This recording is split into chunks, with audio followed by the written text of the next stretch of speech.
On reviendra sur tout ça avec Hélène Stroll, ancienne inspectrice de l'Inspection générale des affaires sociales l'IGAS, justement, et le docteur Éric Loridan qui sont avec nous tout de suite dans la continuation de ce corps à corps.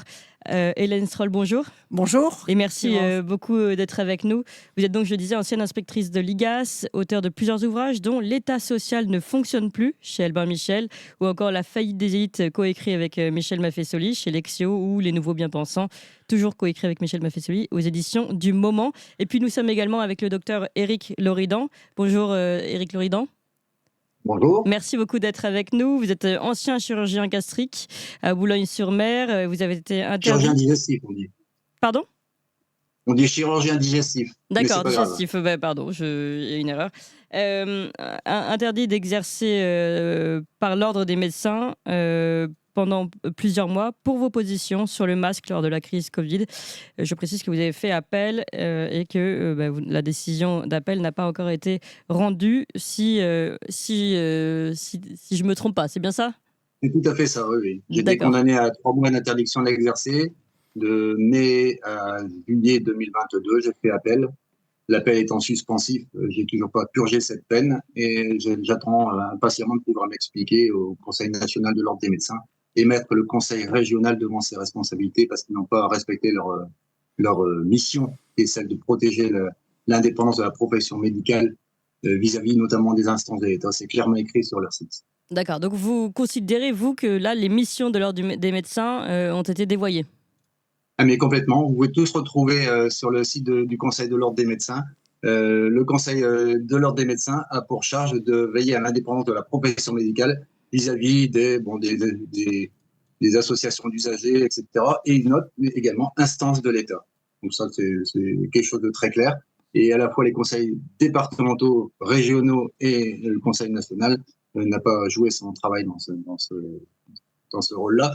Et on le voit surtout en ce moment avec la crispation liée à leur crispation sur l'affaire de Denis Agré, qui lui a été radié à vie. Oui. Alors, on va se tourner vers Hélène Stroll. Je suis très heureuse que vous soyez avec nous aujourd'hui et ça nous permet d'avoir un peu de recul par rapport à tout ce qui se passe. On voit ici plusieurs exemples de personnes qui ont été radiées, blâmées, sanctionnées par l'ordre des médecins. Est-ce que est-ce que d'après vous, vous considérez qu'il y a eu justement des abus de cette chambre des médecins, de cet ordre des médecins, pardon, ou finalement elle est dans son juste travail et quelle est cette mission ? Non, je ne pense pas qu'elle soit dans son juste travail. Ceci dit, je voudrais, comme je suis la plus âgée ici, je voudrais quand même revenir sur quelque chose. Je me souviens très bien qu'en 68, mes camarades qui faisaient médecine ne voulaient pas s'inscrire à l'ordre. Et il y avait tout un mouvement je dirais déjà, de revendication de l'indépendance par rapport à un ordre qui était considéré comme finalement... idéologique et le suppôt un peu du pouvoir. Devant mettre de l'ordre. Et je me souviens également que de certains...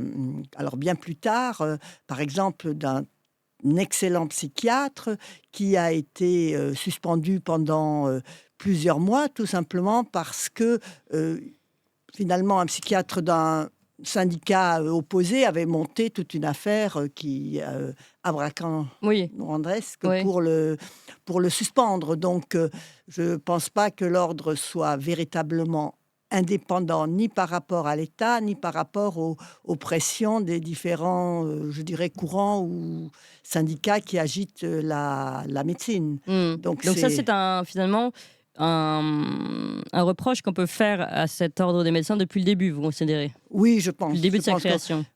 Je pense qu'on peut le faire depuis le début. Alors certes, il est normalement, ils sont élus, ils sont élus par les pairs. Mais c'est vrai qu'on sait bien que...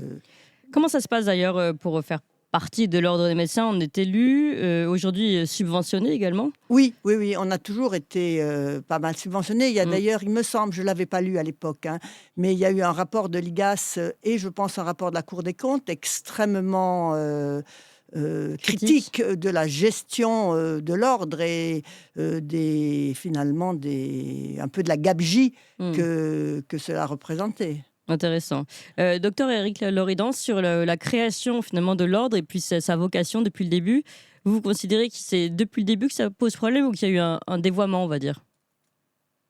Je me souviens d'avoir entendu le docteur Gérard de Lépine me rappeler l'histoire du Conseil de l'Ordre et notamment sa création en 1940, comme vous l'aviez signalé, et les premières missions auxquelles la population française et notamment les médecins ont été confrontés, puisqu'il s'agissait aussi de ficher une certaine catégorie de la population, si vous voyez ce que je veux dire, mais également de faire dénoncer les personnes qui venaient voir les médecins pour des plaies par balle, parce que ceux-ci auraient été suspects de faire partie de la résistance.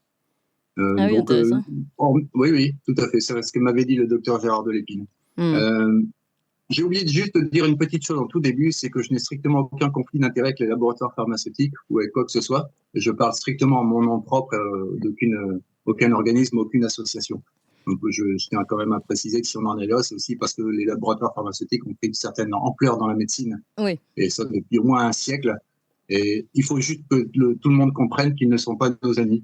Quel qu'il soit, hein, c'est non seulement les plus gros, la Pfizer, Sanofi, Mérieux ou tout ce que vous voulez, et ce sont d'abord des entreprises qui sont là pour faire du fric et sur notre santé. Et la santé des Français, la santé de la population mondiale est beaucoup plus enrichissante pour ce type d'entreprise que le cartel de la drogue ou des armes. Donc, il faut quand même remettre les choses à leur place. Maintenant que ces laboratoires aient eu besoin d'arroser beaucoup de médecins, de leur proposer de payer des congrès pour telle ou telle promotion d'un médicament, qu'ils aient eu aussi sans doute leur entrée dans les conseils ordinaux, dans les académies de médecine, laisse fortement penser qu'on en est là à ce moment, c'est que l'indépendance n'existe plus dans ces systèmes et qu'il va falloir réellement que les personnes qui appartiennent se sortent les doigts du fondement et se rendent compte de ce qu'ils sont en train de faire, parce que on ne pourra pas durer comme ça très longtemps. Oui, alors le professeur Raoult parlait de désobéissance civile. Oui. Ouais, Parce que de nous inviter à l'obéissance civile. On va revenir sur ce sujet, évidemment, qui est fondamental, qu'a abordé le professeur Raoult. Mais avant, Hélène Stroll, je crois que vous souhaitiez réagir sur cette histoire de conflit d'intérêts, lien d'intérêts. Oui, alors d'abord, je veux dire que je ne parle pas effectivement au nom de l'IGAS. Hein. Oui. Je suis inspectrice générale des affaires sociales honoraires, hein, c'est-à-dire retraitée. Et je signale que le premier article que j'ai écrit pendant la crise du Covid, qui s'appelait « L'effet placebo est un effet », m'a valu une lettre de la chef de l'IGAS me menaçant de me retirer l'honorariat, ce qui est aussi ridicule que de suspendre le professeur. Qui est déjà à la retraite. Quelqu'un qui est déjà à la retraite, oui. Puisque honoraire veut juste dire retraité. Hein, oui. Voilà, tout simplement. Voilà, donc ça, c'est la première chose que je voulais dire. Ce que je voulais dire aussi, c'est que finalement, la mise au pas des différents, finalement, contre-pouvoirs. L'ordre était une espèce de contre-pouvoir par rapport à l'État. Hein, C'était représenter les médecins et finalement... Mais là, vous remontez au Moyen-Âge plutôt, non? Oui, enfin non, l'ordre il a été effectivement créé en 1940, mais il a été pensé tout au long du début du XXe siècle. Hein, donc, il n'a pas surgi comme ça. Hein, c'est comme la sécurité sociale. La sécurité sociale avait été imaginée avant. Vichy ensuite l'a peaufiné et le Conseil national de la résistance l'a mis en place. Enfin, voilà, toutes ces choses-là se sont mises en place comme ça. Mais tous ces contre-pouvoirs, dont les inspections générales, hein, ont finalement sont détricotés peu à peu. Hein. Il faut bien savoir que, par exemple, l'IGAS n'existe plus comme corps indépendant. Ça veut dire que vous êtes nommé à l'IGAS par le politique, par votre ministre pour 5 ans, renouvelable 3 ans. Donc vous n'êtes clairement plus un contre-pouvoir si vous êtes nommé par le politique. Vous n'êtes plus... On a toujours été nommé, mais à l'issue de... Voilà, il fallait, je ne sais pas, avoir satisfait un certain nombre d'examens, concours, etc. Et surtout, une fois qu'on y était, on ne dépendait plus du pouvoir pour la suite de sa carrière. Moi, je n'ai jamais écrit quelque chose avec lequel je n'étais pas en accord. On ne m'a jamais obligé à écrire quelque chose. Alors, je n'ai pas fait une grande carrière en dehors de l'IGAS. J'ai toujours été à peu près à l'IGAS, mais il me semble que c'est très important. Et il faut réfléchir à ça, parce que c'est une des choses qu'a fait quand même qu'a fait Emmanuel Macron. C'est le détricotage de ces, finalement, des contre-pouvoirs du service public et de l'organisation étatique.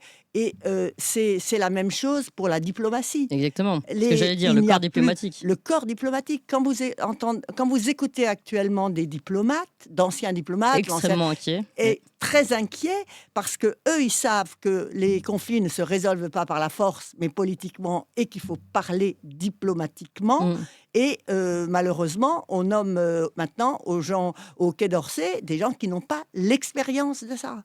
Donc tous les corps intermédiaires et qui avaient aussi ce rôle finalement de contre-pouvoir sont dissous progressivement pour aller vers un système plus vertical finalement d'imposition. Une sorte de spoil system, quand même, il faut le dire. D'accord. Alors, docteur Éric Loridan, vous avez entendu ça. Vous êtes d'accord, vous aussi, sur ce côté maintenant arbitraire d'une décision, moins en tout cas de pouvoir des ordres, des corps intermédiaires, de moins en moins, un alignement en fait, on va dire, et puis donc une chasse aux sorcières, il faut le dire clairement, des personnes qui iraient contre cet alignement. De toute ma carrière de médecine et même depuis que j'étais étudiant, j'ai jamais entendu parler en bien du Conseil de l'ordre des médecins. Ça a toujours été la première chose que j'en ai entendu, c'est on parlait pas de Conseil de l'ordre, on parlait des vichistes. C'est-à-dire un petit peu dans quel état d'esprit la plupart de mes collègues aînés dans cette profession par rapport à moi tenaient cette instance. Effectivement, je suis tout à fait d'accord avec l'idée qu'il n'y a strictement plus aucune indépendance. Et le problème aussi, c'est qu'il n'y a pas d'indépendance d'une chambre à l'autre. Il faut savoir qu'il y a le conseil départemental, des conseils régionaux, des conseils nationaux, et ils s'élisent les uns les autres également. Donc, on n'a aucune indépendance de justice là-dedans. Et quand on passe au Conseil national, on sait très bien que, à de rares exceptions près, comme c'était arrivé il y a 2 ans au professeur Perron, mais sinon, les sanctions sont maintenues, voire parfois alourdies. D'accord. Alors, je voudrais qu'on aille sur ce qu'a évoqué et vous faire réagir tous les deux. Ce qu'a pu dire le professeur Raoult juste avant, qui réagissait à la propre décision contre sa personne. Et quand il a dit, mais voilà où on en est finalement avec des décisions qui sont prises par des, je cite, clowns, et qui ce sont les non-sachants contre les sachants, qui va inviter à une forme de désobéissance civile, ou provoquer au moins, pas inviter, mais provoquer une désobéissance civile. Je voudrais vous faire réagir tous les deux à cela. Peut-être Hélène Stroll d'abord. Est-ce que vous pensez que c'est l'effet aujourd'hui que ça va créer entre des médecins qui ne se sentent pas représentés, ou peut-être qui ne se sont jamais sentis représentés, qui sont en tout cas de plus en plus ferrés par cet ordre des médecins? Et on parle de l'ordre des médecins, mais comme vous l'évoquiez, il y a d'autres corps qui ont été dissous, qui sont en tout cas mis au pas. Qu'est-ce que ça va provoquer dans notre société, à votre avis, en forme de dissidence ou pas de la société qui veut vivre selon le réel? Je pense que ça va produire l'ère des soulèvements, ce que Maffezoli raconte toujours. Il ne faut pas oublier que l'ordre des médecins peut être saisi, et le recours pour les patients contre un médecin qui soit des dépassements excessifs, soit commettrait des fautes.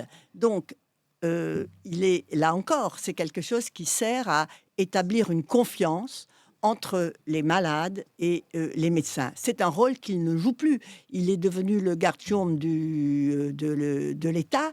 Et donc, ça va avoir des effets non seulement sur les médecins, effectivement, qui peut-être vont ne plus s'inscrire ou vont essayer de faire un système de ce genre-là. Attendez, oui. On a eu un problème de son, je crois. Mais vous disiez qu'il peut ne plus s'inscrire, mais on ne peut pas ne plus s'inscrire et exercer ici. Non. Mais il y avait eu un mouvement, effectivement, en post-68 qui était de désinscription. Et puis, je pense que ça va avoir des effets en cascade sur les patients, sur la population. Je pense que la population ne fait pas confiance à l'État. Quand on parle aux gens, là, comme ça, aux vrais gens partout, très clairement, les gens ne veulent plus se faire vacciner. Ils n'ont plus confiance en la science. Ils n'ont plus confiance dans une science dont de plus en plus ceux qui en parlent la confondent avec une croyance.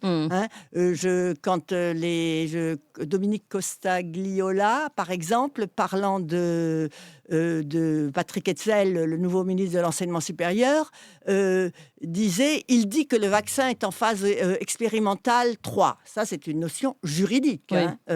Et elle dit ce qui scientifiquement est faux. Mais non, c'est une notion juridique, elle n'est Oui. pas scientifiquement faux. Oui, Je oui. veux dire, voilà, quand les gens commencent à considérer et ça comme la science comme une croyance, c'est vrai que eh bien, c'est la population qui va Qui va se rebeller se finalement, rebeller. se réveiller au moins. Docteur Éric Loridan, d'ailleurs, en parlant de du niveau de vaccination et du niveau de la phase d'étude de ce vaccin, c'est intéressant parce que l'un des reproches qu'on fait au professeur Raoult dans cette décision de la chambre disciplinaire de l'ordre des médecins, c'est de dire qu'il a nui aux mesures prises par les autorités sanitaires. Donc déjà, on voit bien quel est le fond du problème finalement. C'est pas, on le dit bien dans cette décision qu'il n'a pas fait courir de risque avec son traitement, mais qu'il a nui aux mesures qui ont été prises par les autorités sanitaires, ce qui est vrai, puisque comme ces mesures, c'était la vaccination, l'unique vaccination, et la vaccination était mise sur le marché conditionnel, une AMM conditionnelle, si on proposait un traitement tel que le sien, ça voulait dire qu'il y avait un traitement, et donc l'AMM conditionnelle tombait. Ouais. Donc finalement, il fait par son traitement tomber les mesures prises par les autorités sanitaires. Donc on comprend qu'on puisse le reprocher ça, mais c'est le serpent qui se mord la queue. C'est-à-dire qu'il propose une porte de sortie qui a l'air de fonctionner en tout cas, et on va lui reprocher d'avoir proposé autre chose juste parce que c'était autre chose, quoi. C'est intéressant comme analyse du phénomène, docteur Loridan. C'est tout le problème du fait que lorsque le politique s'empare de la médecine, ça se passe toujours très mal, et le XXe siècle nous l'a déjà prouvé. Et à ma modeste mesure, il m'est arrivé un peu la même chose, c'est qu'on m'a reproché, moi, de brouiller le message du gouvernement concernant le port du masque, que moi j'avais studié avec des recherches durant le premier confinement. Vous savez, premier confinement, un chirurgien qui n'a plus le droit d'opérer, il a le temps. Donc il a le temps, il fouille des études, et il creuse dans le temps. Et en remontant jusqu'à 1975, je me suis rendu compte que le port du masque ne servait strictement à rien, non seulement en population générale et dans la rue, mais également, tenez-vous bien, même au bloc opératoire, ça n'a jamais fait la preuve de son efficacité. Oui. Et quand il suffisait de dire ça pour être ensuite dénoncé comme étant un complotiste et même par un collègue, et dénoncé au Conseil de l'ordre des médecins, et ce conseil me reprochait de brouiller le message du gouvernement. C'est pour situer un peu l'état de dépendance. Non, mais c'est grave en fait, quand on lit chaque mot. En fait, votre problème, ce n'est pas votre traitement ou vos conseils à vos patients, mais c'est d'avoir donné un autre son de cloche que celui donné par le gouvernement. Et c'est ce qui est écrit noir sur blanc ici dans la décision contre le professeur Raoult. Ça prouve bien ici la politisation, finalement, quand on parle des mesures des autorités sanitaires, la politisation de ces ordres. Fondamentalement, ça n'a plus rien de rationnel ni même de scientifique. Moi, ce qui m'était reproché quand je suis passé au conseil départemental puis au conseil régional, c'était pas d'avoir raison ou tort sur tout ce que j'ai publié ou tout ce que j'ai dit sur les vidéos, c'est le fait de l'avoir dit. Mais c'est ça. Mais c'est exactement la même décision ici pour le professeur Raoult. C'est intéressant de vous mettre en parallèle, puisqu'encore une fois, il est précisé, je vous invite tous à le retrouver dans le Parisien, que le professeur Raoult n'a pas fait courir de risque injustifié aux patients à qui il a prescrit de l'hydroxychloroquine. Donc on ne lui reproche pas d'avoir mis en danger ses patients, c'est quand même le vrai sujet pour un médecin, ou même de les avoir soignés, ce qui est encore plus le vrai sujet, mais bien d'être allé contre le récit des autorités sanitaires. Hélène Stroll. Oui, moi je me souviens quand même que nous avons été plusieurs fois scandalisés à l'IGAS de voir que des chirurgiens qui étaient notoirement alcooliques et faisaient donc courir un vrai danger à leurs patients n'étaient pas suspendus parce qu'ils étaient finalement, il y avait à l'époque un corporatisme qui les défendait. Donc je trouve ça quand même absolument inouï qu'un chirurgien soit suspendu parce qu'il a pris une position qui est presque une position, je dirais, politique, en disant que, ou pour le professeur Raoult aussi, en contestant effectivement la politique de santé publique et non pas et sur pas dans les faits, et pas sur ce qu'il a fait, c'est-à-dire que l'ordre ne devrait s'occuper que de la manière de soigner des patients. Ce qui est extraordinaire avec le professeur Raoult, et moi j'ai quand même analysé de très près les différents rapports de l'IGAS, c'est que jamais il n'y a eu aucun reproche de patient à l'égard ni du professeur Raoult, ni de l'IHU. Et les inspecteurs de l'IGAS n'ont même pas consulté. Vous savez, on a dans un hôpital, on reçoit les plaintes. Il y a un registre des plaintes, une commission, alors elle a différents noms, je crois qu'elle s'appelle de conciliation maintenant. Ils n'ont même pas consulté ça. C'est-à-dire qu'ils ont fait leur rapport uniquement à charge et avec une espèce de jalousie extraordinaire sur la manière de manager du professeur Raoult, qui avait une équipe soudée autour de lui, ce que eux, comme anciens directeurs d'hôpital, qui sûrement se tapaient continuellement les syndicats de médecins, de soignants, etc., n'avaient jamais connu. Oui. Non, mais c'est très, très intéressant ce que vous dites, Yann Stroll. Finalement, l'ordre n'est plus là pour protéger les patients, éventuellement, ou même les médecins, d'ailleurs, vis-à-vis de certains abus, mais pour imposer une politique publique, on l'a bien compris. Éric Loridan, est-ce que vous souhaitez donner le mot de la fin ? Alors moi, je voudrais d'abord rendre hommage à tous les soignants qui ont été suspendus et qui ont été, ou d'une quelconque manière, été empêchés d'exercer. Ce sont vraiment des héros. Il faut se rendre compte quand même que cette loi du 5 août, août 2021 a duré 606 jours avant qu'un décret signé par François Braun a permis de suspendre cette loi. Je rappelle aussi que cette loi n'est toujours pas abrogée. Oui. Ça fait maintenant exactement un an que nous sommes allés en délégation avec d'autres au Sénat pour rencontrer quelques sénateurs, dont Alain Houpert, qui lui-même est médecin, Sylviane Noël, Laurence Muller-Braun, Alain Joyandet. Et le Sénat ne s'est toujours pas penché sur la question, malgré le courage de ces 4 personnes. Je voudrais rendre hommage aussi à toutes les victimes. Samedi, j'étais à Rouen avec l'association A Victimes. On a rencontré des personnes qui ont été victimes de ces injections, qu'il est hors de question d'appeler vaccin, et qui ont des pathologies sévères, quand même eux-mêmes n'ont pas été endeuillés, ne sont pas venus au nom de leurs propres enfants. Donc, au nom de toutes ces victimes, je pense que la justice va devoir passer. On ne pourra pas faire autrement. Et toutes les personnes qui ont d'une manière ou d'une autre contribué à l'aliénation de notre activité professionnelle vont devoir rendre des comptes.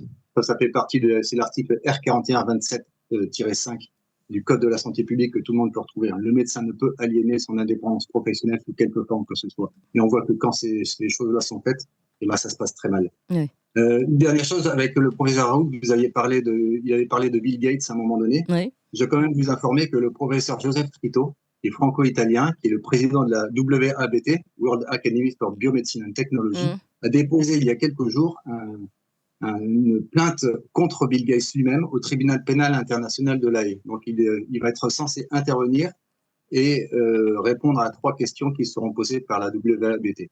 La WABT, je rappelle, c'est quand même c'est pas n'importe quoi. Hein. C'est une alliance qui a été créée en 1997 sous l'égide de l'UNESCO. Donc, affaire à suivre, et je vous propose, Clémence, d'interroger le professeur Joseph Trito. Eh bien, c'est bien noté, vous avez bien raison, docteur Éric Loridan. Merci beaucoup, Éric Loridan. Je rappelle, chirurgien à Boulogne-sur-Mer, et puis donc suspendu, interdit d'exercer par l'ordre des médecins. Pardon ? J'ai quitté. J'étais à Boulogne-sur-Mer, j'ai quitté. D'accord. J'ai mis en disponibilité et ma place est prise, donc je n'y suis plus. Je ne suis pas persona grata. Merci beaucoup. En tout cas, oui, on a bien compris ça. Éric Loridan, merci beaucoup, Hélène Stroll. Je rappelle, ancienne inspectrice de l'IGAS et puis auteur notamment de l'État social ne fonctionne plus chez Albin Michel.